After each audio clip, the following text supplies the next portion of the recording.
DJ PK, it's 97.5 KSL Sports Zone. We are joined now by Eric Pincus. Eric, welcome back to the show.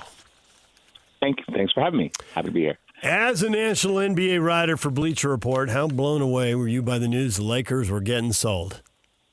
Yeah, I mean, I honestly, my dog woke me up. I don't wake up this early unless you guys call me and want me to do the show. So my dog woke me up just to let her out the room, and I'm good at going back to sleep. That's not a problem for me. Some people, they get woken up, they can't go back to sleep. But I look at my phone just to make sure there's no, emergencies and whatnot. And it was like literally right when Ramona Shelburne of ESPN had the story. And Lordy, if I had billions of dollars, which, spoiler, I don't, but if I did, I would certainly want to buy the Lakers and not flip them for a profit. Like, that's not I'm not just the Lakers or, an NBA team. I would love to have an NBA team. That would be fun. And I would not try to just buy it so I can sell it. That's not the reason why I would want a team. And it was certainly surprising. It's an understatement to say surprising. Does it mean anything for the day-to-day operations, or maybe we don't know yet? Well, so, a sale like this usually takes anywhere between 2 to 6 months in terms of the NBA approving. I mean, 2 would be aggressive. I would be surprised, normal surprise, not like shocked like we were the other day, if they got it done by the end of the year. But, that's reasonable, like around December. But let's just pencil in for safety, let's say All-Star. So around February. So, a team isn't going to drastically change, in terms of like the 26-27 season immediately. If there's an ownership change in February, they're not likely to change any sort of anything really. And honestly, like Jeannie Buss, who's the governor of the team, she's not obligated to do anything that the new owners want to do because it's not official yet anyway. So, short term, no. Long term, yeah. I mean, things were already changing, but I think key to the original sale to Mark Walter was an agreement that Jeannie Buss would run the team for 5 years. Now, that was met with a lot of skepticism, at least when I talked about it and wrote about it. People say, new owner, they just spent all this money to buy the Lakers. They're not going to let Jeannie run the team because they're going to want to run the team. But, at least talking to people, this was in the agreement. When the NBA announced the sale, they included that note in their announcement. I feel like at least I gave an over-under of like 3.5 years, and I took the over that Jeannie would run the team for a handful of years. So 4 or 5 years. Maybe she'd leave 1 year early, something like that. But now there's this new sale, and honestly, like if you buy an apartment building or a complex and there are leases, you're buying the leases. It's not like those leases go away and you can kick everyone out. So I just don't know what's the legality of the language. Do they fight it? It's a quandary. I don't know the answer. No one at this point really knows the answer. It also seems like you said, it's going to take a while to close the sale. And if you've never owned an NBA team before, having somebody for a year just to show you what's going on, the normal ropes of, these are the timelines of doing this, that, and all that. And by that time, she's down to 2.5 years, and everything's negotiable. So, I don't know. That didn't seem like that big a deal to me. Having been at media companies where a family sold and they signed themselves to 5-year contracts before they sold, like, it'll last as long as it lasts, and it'll move on. It's not that big a deal. Yeah, it is for someone like, Rob Pelinka, who's the general manager, and for the operations staff, for the coach, JJ Redick.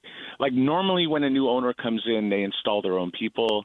But you're right in that it doesn't happen day one. It usually takes a good year. I would say like the first year, and that's not like the new owner of the Blazers immediately made massive sweeping changes. Although they still have the same GM, they have a different head coach, and they've made it's just a very different culture.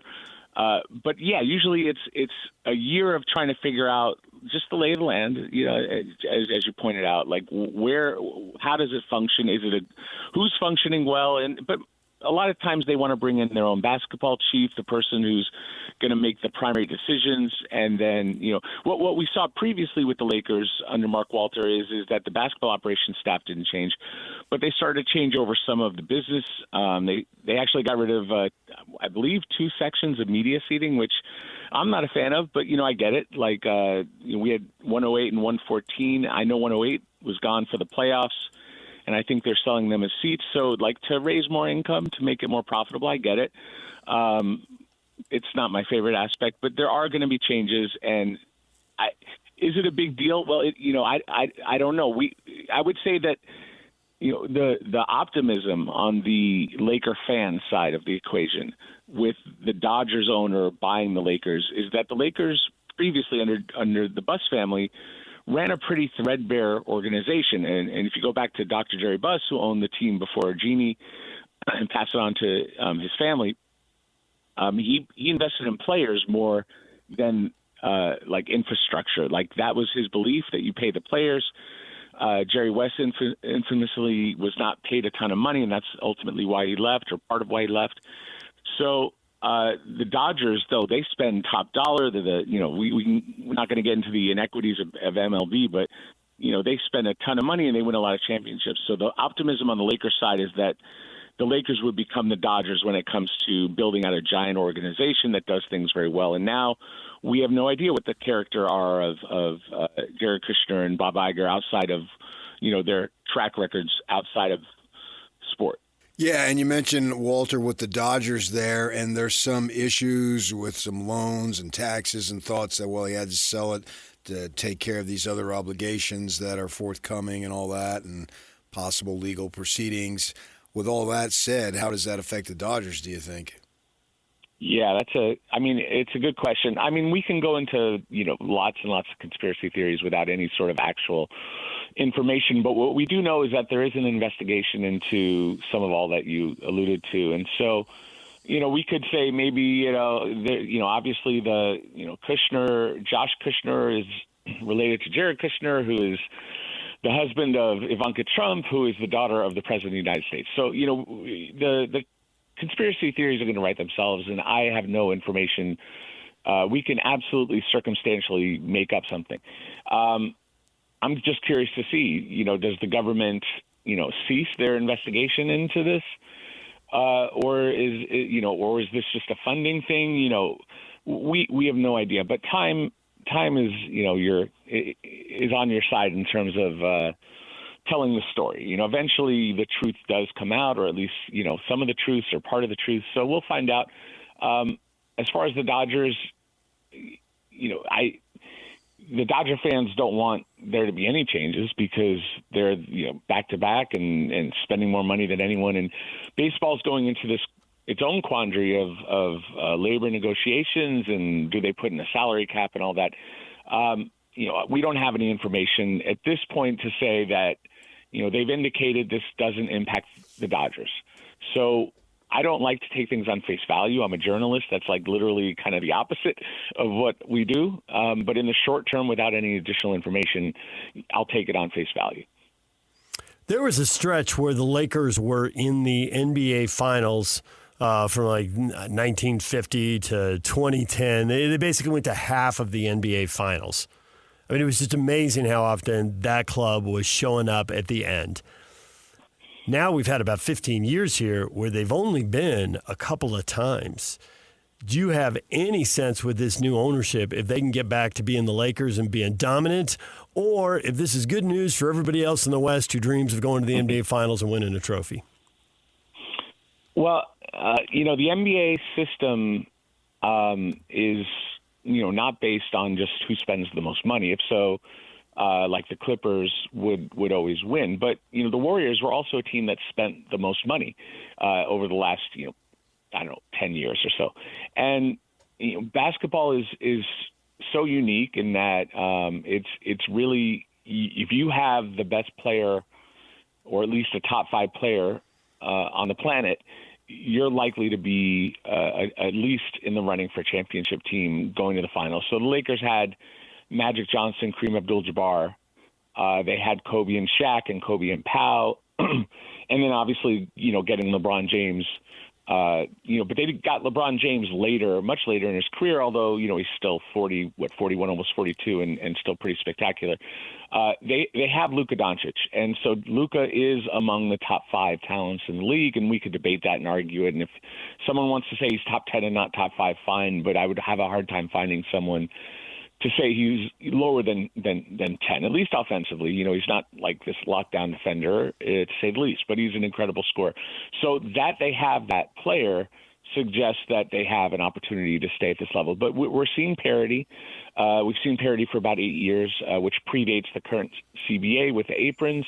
And the aprons should, in theory, just sort of reinforce how difficult it is to build dynasties. So, the NBA has evolved. The league has evolved. I said, like, the Warriors are one of the highest spending teams. That's not why they had the success they had. It was because they had Steph Curry, who is generational, multi-generational talent as far as shooter, the best we've really ever seen in the league. So obviously, if you're the Jazz fan, you need generational talent, and maybe that becomes Keontae George. Maybe he grows into that. You just go team by team. We don't know what Victor Wembanyama certainly seems to be that. We don't know what Cooper Flagg will be or AJ DeBansta. So that generational talent is the most important thing. Lakers have that, so they're at least in the running to become some sort of dynasty. But we're just not seeing dynasties right now in the NBA. As the sale proceeds along being official, how do you think it'll work now when decisions come up during the course of the season in terms of who's going to be able to make them? Well, that goes back to the agreement that Mark Walter had with Jeannie Buss, is that Jeannie's running the team. She's a governor. She's the one voting when it comes to, the Board of Governors and NBA decisions. He obviously has input and say, or, at least, it's still current tense because it's not a past tense thing yet. Jeannie is going to have, some interaction with the owner of the team and educate him on what their decisions are. But still, she trusts Rob Pelinka, and some people think he's great and some people don't. He's won a ring. He traded for Luka Doncic. So the resume is there. There's also other areas. He traded for Russell Westbrook and, did other things. And Russ has had a great career, and I'm happy for his retirement. But his pairing with LeBron James and Anthony Davis was a ill-fitting decision. So, but she trusts Rob to make these decisions and to build a team. And I don't know that the new owners, because she'll likely there will be a dialogue. I would imagine they'll be involved in understanding, but they don't have the authority to tell Jeannie at this point what to do and what not to do. So these things become sticky, and at least the Walter Jeannie decision was a partnership, and this is really being done without Jeannie's say. But equally, she'll want to have a relationship, I imagine, with the new ownership so that there isn't a conflict for her remaining 3.5, 4 years. So, yeah, these are, real questions that we don't have the real answers to. I don't know that Jeannie Buss has the answers to these questions. I don't know that Mark Walter does or the new owners do, let alone, us just chatting about it, a day removed from this crazy news. Man, the NBA is supposed to be quiet in August. Seriously. You were supposed to catch a break. Nah, it's a year-round job. I love it. We get the schedule, I think, today. And then I would like to say that we get the Kawhi news of whatever's going to happen with the Clippers in late August after the schedule. But, I can't promise you that. But that's usually when the bad news comes, late August. So, yeah, this has definitely not been a quiet summer for me and for the NBA fans. So I'm happy about it. I don't mind. I don't need a lot of vacation. My wife's cool with it. As long as we get to see a movie or go out on a date here and there, we'll be all right. Well, Eric, we appreciate you waking up early, letting the dog out, and talking to us. Appreciate it. Who let the dog out? Eric did. Okay, as it turns got out. it. All right. As it turns out. All right. Thanks a lot, Eric. We appreciate it. All right, guys. Anytime. All right. Thanks. There's Eric Pincus joining us, national NBA writer for Bleacher Report, and it's kind of a local story for him since he started in L.A. Oh, yeah, he still lives there. Yep. Yeah, and it was a stunning story. It really was. It really was. Clicking on that yesterday. That's a gift right in the middle of the show. Sure, and there's got to be layers of it. I don't think you just do it. The Lakers aren't a starter house. Nope. They're not. That's how they're not a getting real treated. estate investment. Right. That's how they're getting treated. Yeah, it's bizarre. So there's lots of explanations and multiple things can be true. It's great to make $2.5 billion in 10 months of one investment. That's awesome. Does he need it for his other businesses? Were there too many loans and were they undercapitalized? And what does this do to any of the multiple investigations underway? Securities and Exchange Commission, some prosecutor in Manhattan's got a separate investigation going. So there's all sorts of questions to answer and plenty of people trying to find the answers right now. Yeah, I think that in the best interest of the game, they've got to shut down the Lakers. It's just something you say at the end of the segment to entertain people. In the best interest of the NBA, they negated the Chris Paul trade, right? Oh, yeah. Yeah, and so in the best interest of the game, now you got these people with extremely deep pockets, and it's funny because, Walter was going to run the Lakers like he ran the Dodgers, which is win, win, win, buy, buy, buy, buy, buy. And that's not B-Y-E, it's B-U-Y. And now, before he even got his name on a parking spot at whatever they're calling the arena downtown, they've changed it. You don't normally see that. We can understand what the Bus family was doing as the league progressed and you needed deeper pockets and all that stuff. And then there you thought you got them, and then no. It has to, reading people and I think I saw some stuff in the LA Times about it. It just doesn't pass the smell test. No, there's got to be a lot there. And what does it mean? These two guys, Kushner and Iger, who are separated by about 40 years of age, interestingly, business partners, I guess, that they quickly pivot, and it made it sound like, well, they called Walter, hey, are you interested? Well, they're not just going to randomly call people. No. Who's interested in selling? No, there had to be some intel that they had to place the call in the first place. They'd heard stuff. Right. And then he says, yeah, we'll give you this. Oh, yeah, I'm in. It's a crazy, crazy story of a premier franchise in all of North American sports.